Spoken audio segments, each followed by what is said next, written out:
আসসালামু আলাইকুম প্রিয় দর্শক, আশা করি আল্লাহর রহমতে সবাই সহি সালামতে ভালো আছেন। আমি আজকে বানাবো খুব মজার একটা রেসিপি, তা হলো কাতলা মাছের কালিয়া রেসিপি।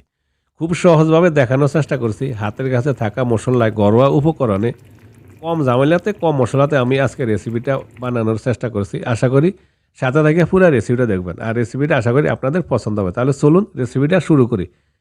এখানে কাতলা মাছের পিঠের সাইজের মানে গাদার টুকরো মাছ নিয়ে নিছি। এবার আমি মাছে দিয়ে দিলাম কিছুটা লবণের সেটা, আর দিয়ে দিব কিছুটা হলুদের সেটা। এবার আমি হাতে ভালো করে মেখে লবণ এবং হলুদগুলা মাছের গায়ে ভালো করে একটু মেখে নিয়ে নিলাম। তারপরে আমি মাছগুলো ফ্রাই করে নিব। ফ্রাই করার জন্য এখানে একটা চুলায় সস প্যানে আমি দিয়ে দিলাম পরিমাণ মতো কিছুটা তেল। তারপরে তেল গরম হওয়ার পরে আমি মাছগুলো দিয়ে দিব ফ্রাই করার জন্য। আর আমি একই তেলে আমি বাকি রান্নাটাও সেরে নিব। এবার মাছগুলো দিয়ে দিলাম, আর মাছগুলো দিয়ে আমি হালকা একটু ফ্রাই করে নিব। বেশি কড়া করে ফ্রাই করব না, যেহেতু বেশি কড়া করে ফ্রাই করলে মাছের অরিজিনাল স্বাদটা থাকে না। তাই জাস্ট একটু হালকা ফ্রাই করে নিয়ে নিব। কিছুক্ষণ পরে এক সাইড হওয়ার পরে আমি মাছগুলো এবার উল্টে দিব। উল্টে দিয়ে অপর সাইডও এভাবে আমি একটু হালকাভাবে ফ্রাই করে নিয়ে নিব। প্রিয় দর্শক, আশা করি মজাদার সহজে রেসিপিটা আপনাদের পছন্দ হবে। যদি রেসিপিটা পছন্দ হয় প্লিজ একটা লাইক এবং একটা কমেন্ট করবেন, আর প্লিজ আমার চ্যানেলটা সাবস্ক্রাইব করবেন প্লিজ। এবার অপর সাইডও আমি উল্টে দিয়ে এভাবে একটু হালকাভাবে ফ্রাই করে নিয়ে নিলাম। এবার আমি মাছগুলা উঠিয়ে একটা প্লেটে নিয়ে নিব।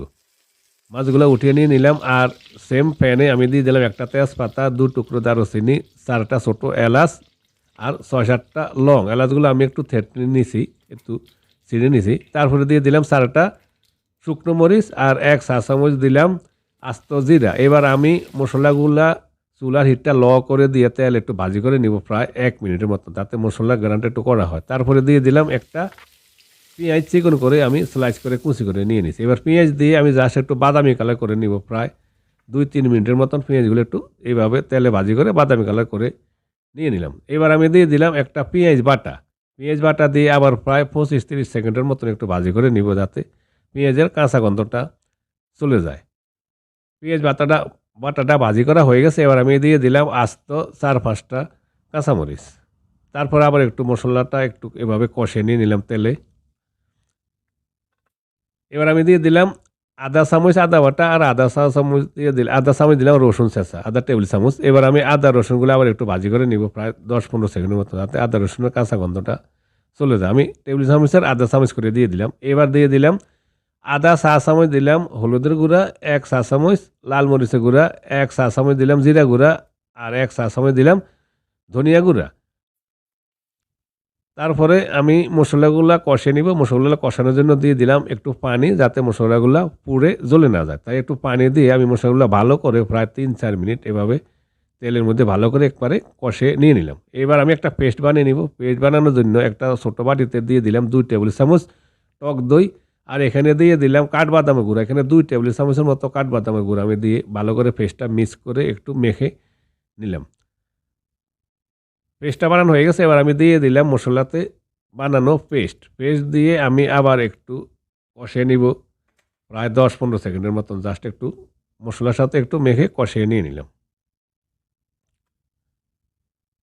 তারপর আমি দিয়ে দিলাম প্রায় 1 কাপের মতো পানি।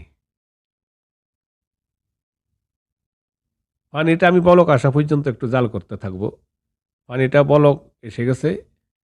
এবার আমি দিয়ে দিলাম স্বাদমতো লবণ। যতটুকু লবণের প্রয়োজন আপনারা লবণ একটু দেখে স্বাদমতো লবণ দিবেন। আর দিয়ে দিলাম 1 চা চামচ হোয়াইট সুগার। একটু সুইটনেস হওয়ার জন্য একটু সুগার দিলাম। কাতলা কালিয়াতে একটু সুইটনেস হওয়া লাগে। এবার আমি দিয়ে দিব ফ্রাই করা মাছগুলা, এভাবে বসিয়ে দিয়ে দিব। মাছগুলা বসিয়ে দিয়ে এবার চুলার হিটটা আমি মিডিয়ামতে একটু হাই রেখে এভাবে 7-8 মিনিট আমি মাছগুলা এভাবে রান্না করে নিব। প্রথমে প্রায় 4-5 মিনিট মাছগুলা রান্না করা হওয়ার পরে এবার আমি মাছগুলো একটু উল্টে দিব। উল্টে দিলে মাছের অপর সাইডে ভালো করে মশলাটা একটু ঢুকবে। যেহেতু আমি মাখা মাখা রাখবো, ঝোল বেশি রাখবো না, আপনারা চাইলে একটু ঝোল রাখতে পারেন। এবার আমি মাছগুলো একটু উল্টে দিলাম।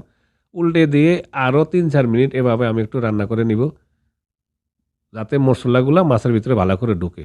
হয়ে গেছে আমার প্রায় 7-8 মিনিট আমি এভাবে কাতলা মাছের কালিয়া রান্নাটা করে নিয়ে নিলাম। হয়ে গেছে আমার কাতলা মাছের কালিয়া। এবার আমি অ্যাড করব আধা চা চামচ গরম মশলার গুঁড়া,